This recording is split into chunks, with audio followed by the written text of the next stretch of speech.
Hello guys, bersama saya lagi dalam Alright Nopo Channel Viral. Sahabat-sahabat semua, kerana inginkan perhatian, ingin mau menjadi influencer hebat, kononnya akhirnya sahabat semua, apa yang berlaku? Ahli PAS, pemuda PAS ini ya dikecam kau-kau oleh warganet, oleh rakyat Malaysia kerana menghina yang di Pertuan Agong, menghina sultan-sultan sahabat-sahabat semua.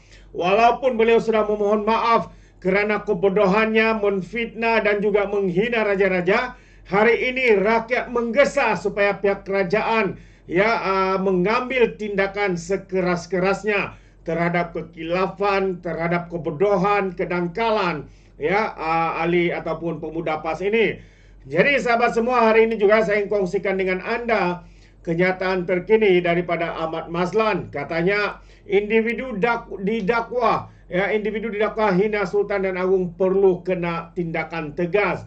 Itu antara kenyataan daripada YB Ahmad Mazlan, sahabat-sahabat semua. Jadi apakah kenyataan beliau ini? Yang mana Ahmad Mazlan ulas kenyataan Hezri Yassin yang juga ahli PAS tidak tanda tangan ketika doa buat Sultan Agung dan keluarga. Jadi pihak berkuasa perlu mengambil tindakan tegas terhadap individu yang memuat naik hantaran enggan menandatangan ketika doa buat Sultan dan Agung Jumaat lalu. Timbalan Ketua UMNO Johor Ahmad Mazlan berkata tindakan itu perlu dilakukan segera, lebih-lebih lagi selepas laporan polis dibuat oleh 26 bahagian pemuda UMNO Johor. Ia penting supaya tindakan undang-undang dikenakan terhadap individu yang memuat naik hantaran yang menyentuh isu 3R. Jika perkara ini dibiarkan, ia berterusan, ia akan menjadi api dalam sekam, kata Ahmad Mazlan dalam lapor berita harian. Dalam entry dipadamkan individu itu, Hezri Yassin yang juga ahli PAS antara lain menyatakan dia tidak menandatangan ketika doa dibacakan untuk Sultan dan juga Agung semasa solat Jumaat pada 12 April lalu. Namun ketika doa buat Sultan dan keluarga, saya menurunkan tangan dan kembali menandatangan selepas doa buat mereka rakyat Islam, katanya. Beliau juga mendakwa doanya hanya diberikan kepada pemimpin yang meletakkan agama nomor satu dan memperjuangkan serta mempertahankan Islam ketika agama diancam.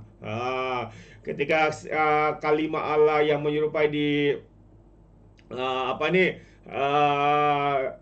Stokin, kalimat Allah di Stokin, apa yang mereka buat? Pemimpin-pemimpin PAS menyatakan mereka tidak mau campur tangan, mereka tidak mau ikut memboikot. Adakah ini pejuang seperti mana yang dikatakan oleh individu ini?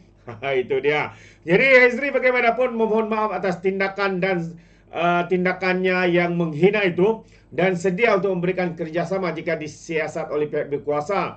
Menurutnya penulisan itu pandangan pribadi beliau dan tiada niat untuk menghina institusi diraja. Tapi perkara sudah pun dilakukan, sehingga itu YB Ahmad Mazlan juga telah pun bersuara bahwa individu yang telah menghina, dikatakan menghina yang di Pertuan Agong, Sultan-Sultan ini harus dikenakan tindakan yang sewajarnya. Jadi bagaimana pandangan anda sahabat-sahabat semua? Jadi kalau kita lihat disebabkan kekecohan yang dibuat oleh individu ini mungkin karena mencari populariti, mau naik cepat, akhirnya beliau betul-betul naik sahabat-sahabat semua oleh warga maya yang tidak henti-henti. Hari ini kalau kita lihat di media sosial, di Facebook, di TikTok, dimanapun semuanya, mereka tidak habis-habis membalun dan menempelak sikap ahli PAS ini yang begitu biadab sekali. Jadi antara perkara yang menarik juga untuk saya kongsikan bersama dengan anda adalah laporan polis pun telah dibuat seperti mana yang dinyatakan 29 bahagian ataupun dinyatakan oleh siapa nih?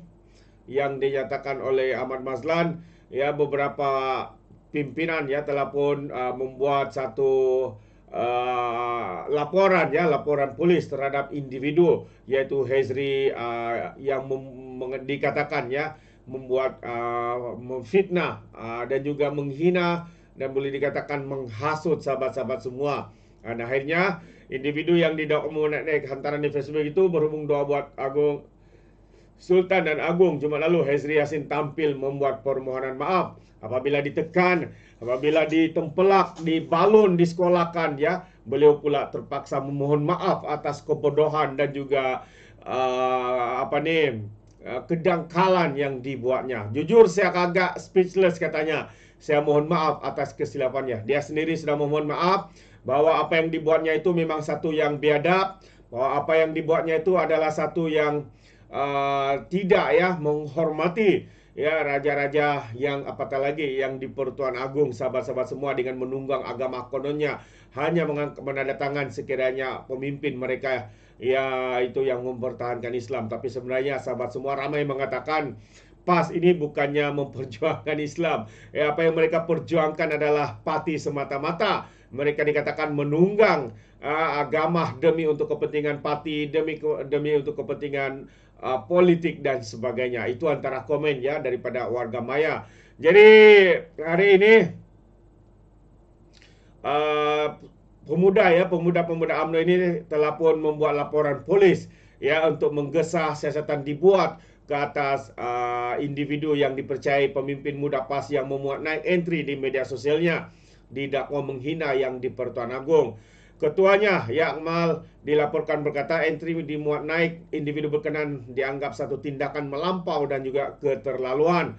Hari ini pemuda UMNO Johor dilaporkan mengarahkan 26 bahagian sayap itu di negeri membuat laporan polis terhadap individu yang memuat naik entry di media sosial didakwa menghina yang di Pertuan Agong.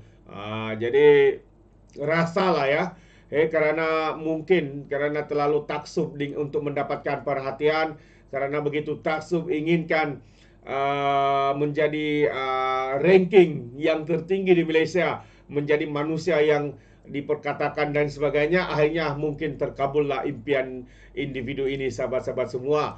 Apabila hari ini kita nampak media sosial syarat dengan komen-komen yang membuat ulasan berkaitan dengan individu ini, jadi terkaburlah impiannya, mimpinya untuk menjadi orang yang paling terpaling popular di negara kita. Tapi bukan kerana popular kerana satu sumbangan yang baik, tapi akhirnya menjadi popular kerana kebodohan, kebiadaban dan juga kedangkalan beliau, sahabat-sahabat semua. Itu perkara yang berlaku dan juga sedikit pandangan daripada saya. Jadi bagaimana pula dengan anda, sahabat semua? Apa pandangan anda berkaitan dengan ahli PAS ini yang menghina, menghasut dan sebagainya? Apabila ditekan, laporan polis dibuat, apa yang beliau lakukan? Mohon maaf. Macam pernah dengar perkataan mohon maaf itu selalu digunakan oleh pimpinan-pimpinan ahli-ahli parlimen daripada PAS. Apabila menfitnah, apabila didapati bersalah dan sebagainya, ataupun perbicaraan di mahkamah seperti mana yang berlaku kepada Persuruhjaya PAS Perak, akhirnya memohon maaf kepada Perdana Menteri kerana membuat fitnah secara terang-terangan. Adakah ini modus operandi ataupun ajaran daripada parti PAS yang digelar oleh Muhyiddin sebagai parti ajaran sesat? Jadi apa pandangan anda, sahabat semua? Anda boleh berikan komen atau pandangan anda di dalam ruangan komen. Terima kasih. Izinkan saya untuk mengundurkan diri dan seperti biasa peribahasa mengatakan tapapun kangkap, dua ton keinginan. Dalam bahasa Melayunya, tepuk dada, tanya selera. Sekian saja daripada Orang Dapat Channel. Kita berjumpa lagi. Bye-bye.